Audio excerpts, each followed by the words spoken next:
Gəlin bir anlıq düşünək. Heç fikir vermisiniz, bəzi insanlar sanki istədikləri hər şeyi asanlıqla əldə edir, digərləri isə illərlə eyni yerdə sayır.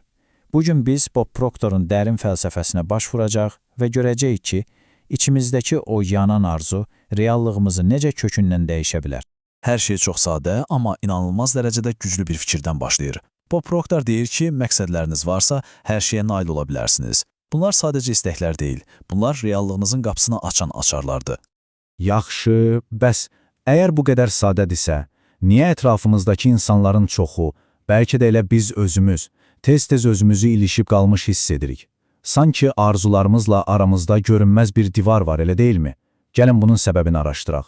Yaxşı, gəlin bu məsələnin dərinliyinə enək. Plana görə biz əvvəlcə zehnimizin nəticələrimizi necə formalaşdırdığına baxacağıq, sonra arzunun o inanılmaz enerjisini kəşf edəcəyik, bizi irəli aparan doğru məqsədləri seçməyi öyrənəcəyik, fantaziyanı reallığa çevirən yaradıcı prosesi anlayacağıq və nəhayət öz həyatımızın sükanı arxasından necə keçəcəyimizi görəcəyik. Elə isə başlayaq birinci bölmədən. Sənin fikrin, sənin nəticələrin. Çünki inanın ya inanmayın, həyatımızdakı nəticələr əməllərimizdən çox məhz düşüncələrimizdən qaynaqlanır. Baxın, bu həqiqətən də heyratamızdır. Proctor'un dediyinə görə uğurumuzun tam 95% düşüncə tərzimizə bağlıdır. Cəmi 5% isə strategiyaya. Yəni bu nə deməkdir? Saatlarla plan qurmaq əvəzinə əvvəlcə zehnimizi düzgün kökləməliyik. Əsl döyüş, əsl oyun məhz beynimizdə gedir. Bunu belə təsəvvür eləyin. Şuurlu zehniniz bir gəminin kapitanıdır. O, xəritəyə baxır, məlumatları toplayır, qərarlar verir. Şuuraltı zehniniz isə o güclü mühərrik otağıdır. O, niyə deyə soruşmur, sadəcə kapitanın əmrlərini icra edir. Yəni, şuurlu şəkildə seçdiyiniz hər bir fikir birbaşa bu mühərrikə ötürülür və o da bütün gəmini, yəni bədəninizi və hərəkətlərinizi idarə etməyə başlayır.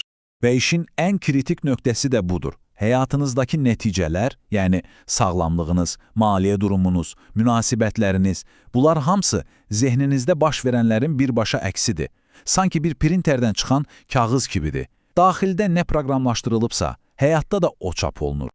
Yaxşı, əgər düşüncələrimiz nəticələri yaradırsa, bəs bu proses konkret olaraq necə işləyir? Gəlin indi arzunun enerjisinə baş vuraq və görək düşüncələr necə olur ki, əlimizlə toxuna bildiyimiz reallığa çevrilir. Proctor bunu 5 addımlı bir proses kimi təsvir edir. Gəlin baxaq. Birincisi, kainatdan bizə doğru fasiləsiz bir enerji axını var. İkincisi, biz bu formalaşmamış enerjini götürüb şuurumuzda bir ideyaya, bir fikrə çeviririk. Üçüncüsü, bu ideyanı emosiyalarla, hisslərlə yükləyirik. Dördüncüsü, bu emosional enerji bədənimizin titrəşimini dəyişir və bizi fərqli hərəkətlər etməyə sövq edir. Və nəhayət, 5-ci addım. Bu yeni hərəkətlər həyatımızda tamamilə yeni, fərqli nəticələr yaradır. Amma burada diqqətli olmalıyıq. Söhbət adi bir istəkdən getmir. Proctor buna yanan arzu deyir. Yəni elə bir ideya ki, o sizi emosional olaraq elektrikləşdirir, coşdurur. Bu sadəcə bir fikir deyil, sizin daxili potensialınızın hərəkətə keçmək üçün can atmasıdır. Və bu yanan arzu konsepsiyası bizim məqsəd qoymağa yanaşmamızı tamamilə dəyişir. Məsələ burasındadır ki, əksəriyyətimiz bilmədən özümüzü təhlükəsiz zonada saxlayan bir tələyə düşürük. Gəlin bu məqsəd tiplərinə baxaq.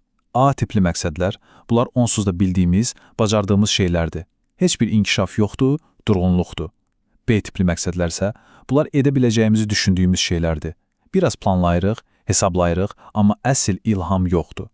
Amma əsl möcüzə C tipli məqsədlərdədir. Bunlar sizin fantaziyalarınızdır. Həqiqətən, daxildən istədiyiniz o böyük arzu. Məhz bu məqsədlər sizi böyüməyə, özünüzün daha yaxşı versiyasına çevrilməyə məcbur edir. Və burada Proctor'un o məşhur sözü yada düşür, məqsədlər əldə etmək üçün deyil, məqsədlər böyümək üçündür. Yəni, əsas məsələ o evi almaq deyil, o evi ala biləcək insana çevrilməkdir. Yaxşı, bəs o böyük, hətta ağlasığmaz görünən C tipli fantaziyaları reallığa necə çevirə bilərik? Bunun üçün çox sadə, amma çox güclü 3 mərhələli bir yaradıcı proses var. Bir anlıq ətrafınıza nəzər salın. Bu videonu izlədiyiniz cihaz, oturduğunuz stul, hətta geyindiyiniz paltar, bunların hamısı bir vaxtlar kiminsə zehnində sadəcə bir fantaziya idi. Heç kimin inanmadığı bir xəyal. Sonra o fantaziya bir nəzəriyyəyə, bir plana çevrildi və nəhayət inadla, əzmlə reallığa çevrildi. Sizin də ən böyük arzularınız eyni yoldan keçə bilər. Amma fantaziyanı məqsədə çevirmək üçün özümüzə 2 kritik sual verməliyik. İlk sınaq budur. Mən buna nail ola bilərəmmi? Praktora göre bu sualın cevabı müzakireye açık değil.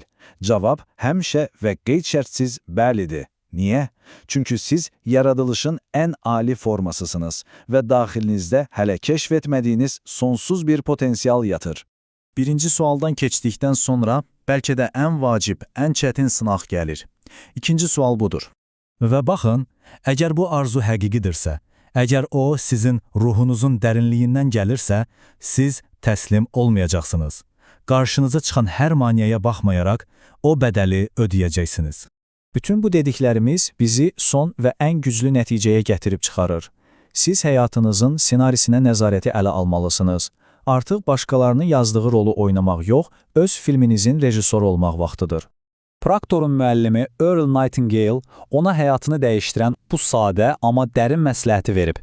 Nə istədiyinə qərar ver, nəyi sevdiyini tap və həyatını bütünlüklə ona həsr et. Bu qədər.